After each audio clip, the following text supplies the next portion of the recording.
Buenas noches, mi nombre es Miriam Carolina Alarcón Chávez y en este momento voy a dar a conocer mi exposición que es sobre los documentos de la inspección judicial. Bueno, tenemos que los documentos provienen de la palabra locución decos, que era empleada en los círculos religiosos, y así se denominaba cierto gesto que se ejecutaba con las manos extendidas para ofrecer o recibir algo. Dentro de su concepto tenemos como todo objeto que tenga carácter representativo o declarativo. Tiene 4 o 5 características particulares, que es referente a la forma, al tenor o contenido, al ser atribuible a un autor determinado, al ser jurídicamente relevante. Cuando hablamos de jurídicamente relevante es hacer referencia a la autenticidad o que sea auténtico este documento, o sea que nos da la certeza y la convicción de que existe y es verídico el documento, y a su capacidad probatoria. En cuanto a la forma, hacemos referencia a todo lo que nos señala el artículo 243 del Código General del Proceso, en el cual infiere que son que son documentos todos los que son escritos, impresos, planos, dibujos, cuadros, mensaje de datos, fotografías, cintas cinematográficas, discos, grabaciones magnético-fónicas, videograbaciones, radiografías, talones, contraseñas, cupos, etiquetas, sellos y en general todo objeto mueble que tenga carácter representativo o declarativo, y las inscripciones en las lápidas, monumentos, edificios y similares. Estos documentos, de acuerdo a su contenido y también de acuerdo a su autor determinado, pueden ser de carácter público o de carácter privado. Podríamos hablar de carácter público las escrituras, un certificado de libertad y tradición, un comparendo, un dictamen emitido por medicina legal. Y en las de carácter privado podríamos hablar de una letra de cambio, podríamos hablar de un contrato, podríamos hablar de el cheque. También decimos que en su significado amplio los documentos se pueden indicar como cualquier medio de prueba, como un medio objetivo de prueba, como un objeto que sirve para la comunicación, como un objeto que tiene el fin de ser redactado por escrito, y que adicional a esto el documento tiende o sirve para ser objeto o fuente de prueba en la cual se lleva a juicio. En relación al medio de prueba, consiste en que es un objeto que puede ser llevado físicamente en presencia del juez y que por su naturaleza procesal es relevante dentro de la litis que se está definiendo. También por la parte de la prueba documental suele entenderse como el conjunto de actividades dirigidas a convencer al juzgador de la certeza positiva o negativa de estos hechos mediante la aprehensión de objetos que incorporan la expresión escrita de los pensamientos humanos.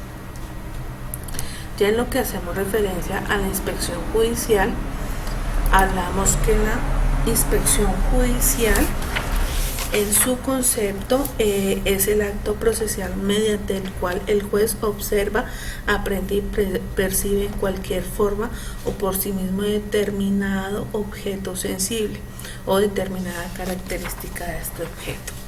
Con base en lo que dice Dorin, señala que la inspección es un acto por el cual el juez, en vez de hacerse informar por otros, toma personalmente conocimiento de un objeto concreto con fines de esclarecimiento.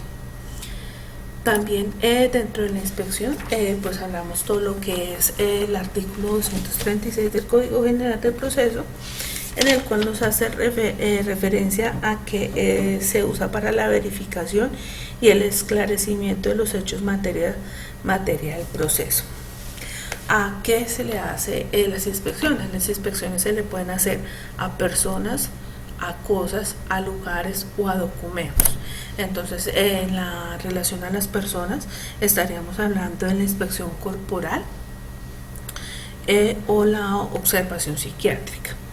En cuanto a la inspección corporal, podemos hablar de un dictamen de medicina legal en el cual de pronto nos determine las causales de muerte de la persona o nos determine la gravedad de las lesiones que sufrió esa persona. Observación física, pues para determinar su condición mental. En relación a la inspección en los lugares, hace relevancia, pues digamos, hablemos de una finca que va a ser objeto de un secuestro. Entonces el inspector de pronto va y hace, el juez hace la inspección del lugar, validando los linderos, los mojones, las características de la edificación, si tiene casa, si tiene piscina, si la finca es recreativa, si la finca es para términos comerciales, que se tenga algún cultivo específico o que se desarrolle la ganadería o la piscicultura. También, digamos, cuando estamos hablando de cosas, podemos decir la inspección de un vehículo que fue objeto de un accidente, o ir a hacer la inspección para determinar la veracidad, digamos, en una sucesión de que haya en ese lugar X o Y cantidad de cabezas de ganado o de semovientes. También cuando se habla de los documentos, estos son para validar la veracidad de los mismos. Entonces podríamos, aunque no se hace inspección como tal, pero podríamos decir en la veracidad del documento, la inspección del documento cuando un perito emite un concepto sobre un predio, entonces se determina si realmente ese documento es verídico, si la persona de pronto está correctamente registrada en el registro de evaluadores de la lonja de la ciudad en la cual se está haciendo esa inspección. En relación a lo que ya es el régimen procesal como tal, entonces pues obviamente pues una inspección judicial se debe hacer, como ya comentamos, para validar la verificación y esclarecimiento de los hechos, pero también pues se rige bajo unas reglas y condiciones.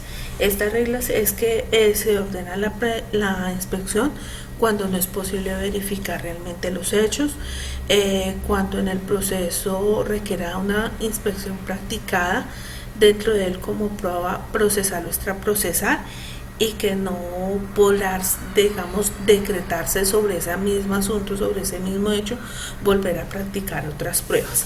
¿Quiénes la solicitan? Estas se hacen a solicitud, a petición de partes, o también las puede decretar el juez. ¿Cómo se hace esta práctica? Pues esta práctica se hace directamente, se inicia o en el juzgado o se hace en el lugar donde va a ser objeto de la verificación, y esta se debe realizar en ocasión de que concurran las dos partes. En caso de que alguno de los dos no asista, el juez podrá abstenerse de practicarla. También si la persona en la cual se está haciendo la inspección, hay personas que o las partes se impiden, obstaculizan la práctica de la inspección, pues automáticamente esto, aparte de acarrearles una multa que va entre 5 a 10 salarios mínimos, también da por presunción de que los hechos sobre los cuales se está controvertiendo en esa inspección se pueden dar porque sean inducientes a una gravedad o a cometer de pronto un fraude o una defraudación como tal. Esto es lo referente a mi exposición.